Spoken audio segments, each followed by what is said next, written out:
Hi, shalom friends. Children are our greatest nachas, greatest source of pleasure and disappointment occasionally.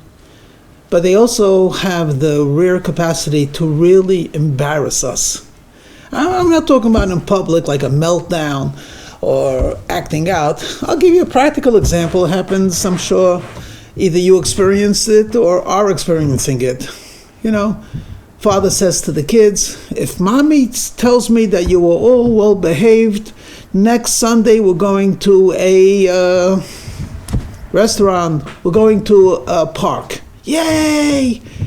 Kids are in exemplary behavior.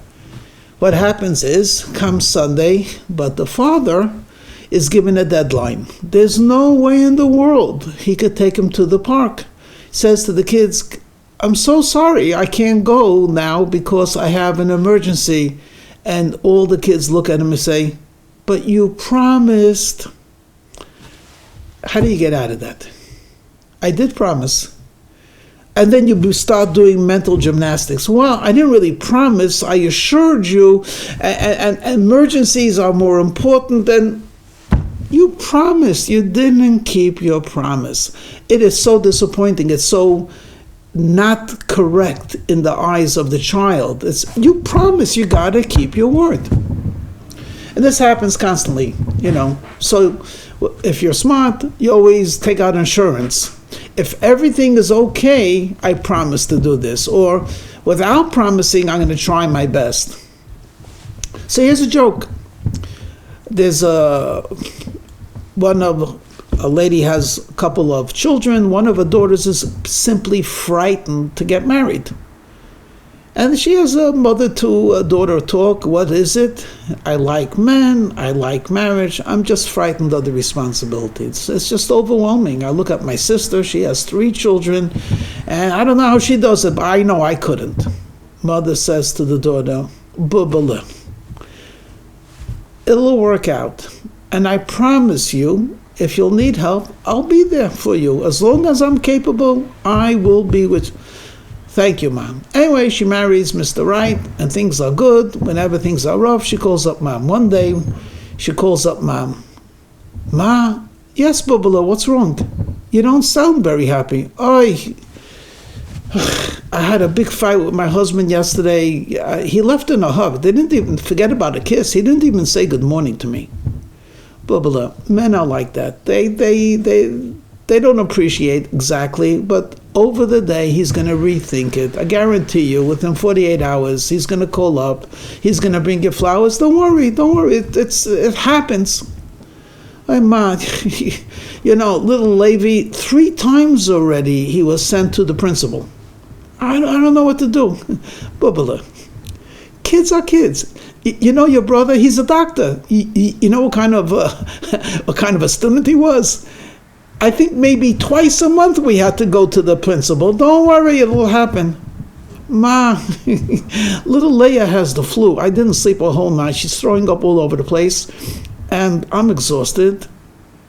The worst part is I didn't make dinner, and we have 2 kids coming home from school in 2 hours.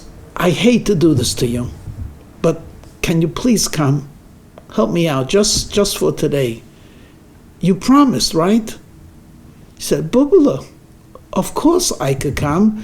I'll be there next Wednesday. Ma, next Wednesday, they're coming home in 2 hours. Bubala, I love you.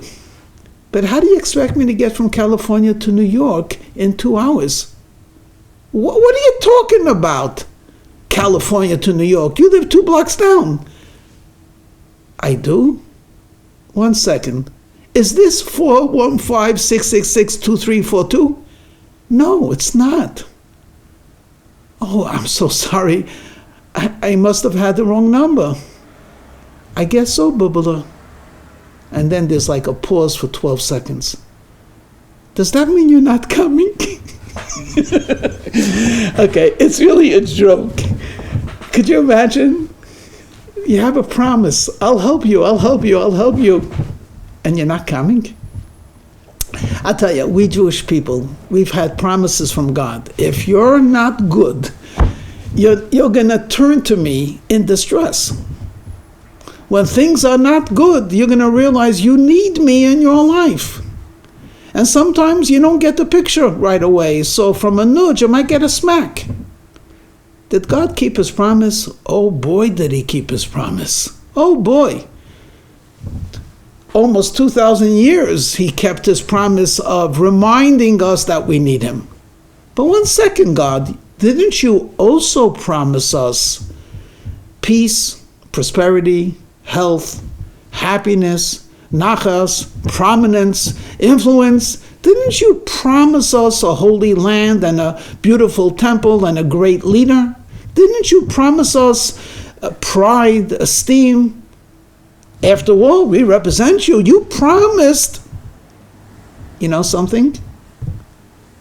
God will keep his promise. Maybe we should act like petulant children. Not, God forbid, not to listen to him, but to say, you promised, God.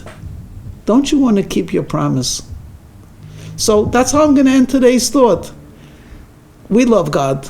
We trust God. We believe in God. We affirm God.